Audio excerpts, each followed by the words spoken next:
5 तारखेला उद्धव आणि राज ठाकरे हे दोघेही एकाच मंचावर येणार आहेत। मोठ्या संख्येने हजर राहा असं आवाहन करण्यासाठी दोन्ही पक्षाकडून एकच पत्रक काढण्यात आलंय। तर टायगर अभी जिंदा आहे म्हणत संजय राऊतांनी सरकारला डिवचलंय। पाहूयात।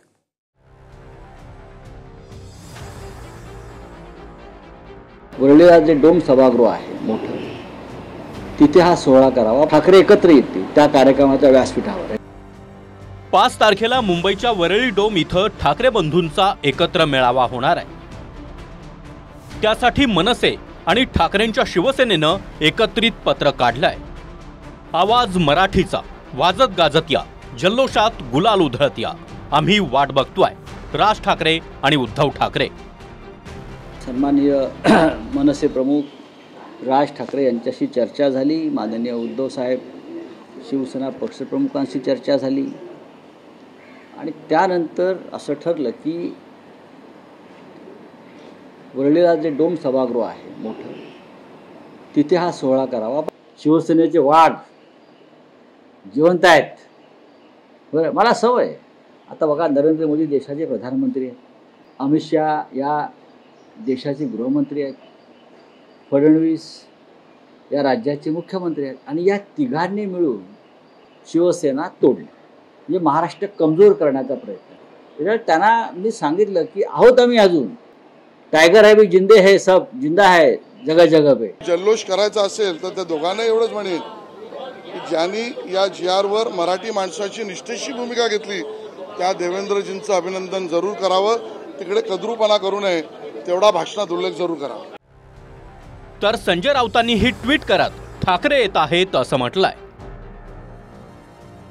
समजा मी एखादा निर्णय घेतला आणि दोन भावांना एकत्रित यायचं आहे, तर मी काय असा GR काढलाय दोन भावांनी एकत्रित येऊ नये असा ते GR काही मी काढलेला नाही। अतिशय आनंद आहे जर ते एकत्रित येत असतील तर त्यांनी जरूर एकत्रित यावं।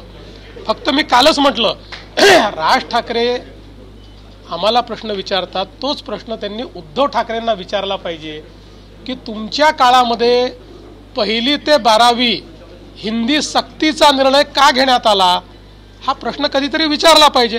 बाकी त्यांनी एकत्रित यावं, क्रिकेट खेळावं, हॉकी खेळावी, टेनिस खेळावं, स्विमिंग करावं, जेवण करावं, आम्हाला काही अडचण नाही। उद्धव ठाकरे आणि राज ठाकरे उपस्थित राहतील, ठाकरे एकत्र येतील त्या कार्यक्रमाच्या व्यासपीठावर। याच्याविषयी आता दुमत असण्याचं आणि शंका असण्याचं कारण नाही। देवेंद्र फडणवीस यांनी GR काढल्यामुळे काही शिवसेनेची स्थापना झाली नाही ना, आणि देवेंद्र फडणवीस यांनी GR काढल्यामुळे मराठी माणसं एकत्र आली नाहीत। देवेंद्र फडणवीस यांनी GR काढला शिवसेना फोडण्याचा, तरी मराठी माणूस एकत्रच आहे। पहिलीपासून हिंदीच्या सक्तीच्या विरोधात ठाकरे बंधू एकवटले। 5 तारखेला मोर्चाचंही ठरलं, पण मुख्यमंत्र्यांनी हिंदी सक्तीचे GR रद्द केले। मात्र तरीही ठाकरेंनी विजय मेळावा घेण्याचं ठरवून राजकीयदृष्ट्याही सोबत येण्याचे संकेत दिले आहेत। त्यामुळे नारायण राणेंनी भाऊबंदकी आताच कशी आठवली असा सवाल करत उद्धव ठाकरेंवर टीकास्त्र डागलाय। उद्धव ठाकरे राज ठाकरे यांना भाऊबंदकी या नात्यानं परत या असं म्हणून प्रयत्न करत आहेत। याच उद्धव ठाकरेंनी राज ठाकरे यांना छळलं होतं, त्रास दिला, पक्षाबाहेर जायला यांनीच प्रवृत्त केलं, त्याची यांना जाणीव वाटत नाही आणि आता लाळ का ओकत आहात? मराठी माणसानं व हिंदूंनी याला घरी बसवलं। गेलेलं परत मिळवण्याची धमक आणि क्षमता उद्धव ठाकरेंमध्ये नाही। जो बूंद से गई वो हौद से नहीं आती। नारायण राणेंनी इतरांची काळजी करण्यापेक्षा तुम्ही तुमचा पक्ष का सोडलात? तुम्ही पक्ष काढलात तुमचा आणि 1 वर्षामध्ये आपला पक्ष का सोडलात, त्याचं उत्तर महाराष्ट्राला द्या। तुम्ही काँग्रेस पक्ष का सोडलात, त्याचं उत्तर महाराष्ट्राला द्या। तुम्ही भारतीय जनता पार्टीच्या परवानच्या दिवशी चिपळूणच्या मेळाव्यामध्ये रवींद्र चव्हाणांना इशारा का दिला, त्याचं उत्तर द्या। खरं तर हे नारायण राणे आणि हे राणे फॅमिली याच्याबद्दल मी अनेक वेळा तुम्हाला सांगितलंय की मला प्रश्न विचारू नका, कारण यांची चोच ही नेहमी नरकातच बुडालेली असते। हे जे लोक आहेत हे नतद्रष्ट लोक आहेत।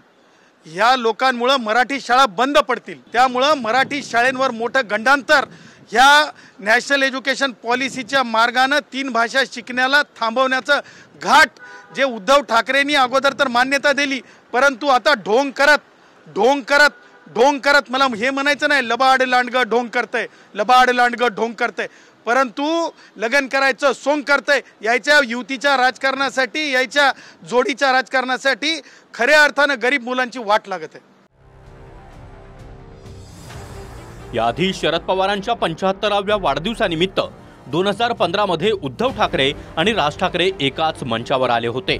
पण आपसातील मतभेद आणि मनसेच्या स्थापनेनंतर एखादी भूमिका घेऊन जवळपास 20 वर्षांनी दोघे बंधू अशा प्रकारे एकाच व्यासपीठावर एकत्र येत आहेत. त्यामुळे हा मेळावा फक्त मराठीच्या अँगलनच नाही, तर आगामी मुंबई महापालिकेच्या निवडणुकीच्या पार्श्वभूमीवर युतीची नांदी म्हणूनही पाहिला जातोय. आणि म्हणूनच हिम्मत असेल तर एकत्र लढा असं चॅलेंज भाजपच्या शेलारांनी दिलंय. कुटुंबाने एकत्र राहिलंही पाहिजे, कारण कुटुंब व्यवस्था ही समाजाची आणि आमच्या हिंदू धर्माच्या कार्यपद्धतीचा भाग आहे, म्हणून याला आमचं समर्थनच आहे. म्हाताऱ्याला निवडणुकीतलं बळ आणि कोण घाबरलं तर माझा चॅलेंज आहे, काँग्रेस, उद्धव ठाकरे सेना, मनसे, अन्य शरद पवारांचा पक्ष, हिम्मत असेल तर एकटे लढा. आहे ना हिम्मत? मुंबईत एकटे लढा, भाजपशी लढायला तयार व्हा. त्यामुळे घाबरल्याने बळ याचं उत्तर आम्हाला देऊ नका. माझा चॅलेंज आहे, हिम्मत असेल तर एकटे लढायला समोर या. गेल्या 2 महिन्यांपासून ठाकरे बंधूंवरून युतीच्या चर्चा झडतात, पण अखेर हिंदीमुळे दोघांनाही एकत्र येण्याचा मार्ग मिळाला. आता लक्ष 5 जुलैकडे असेल. Bureau report, TV9 Marathi, Mumbai.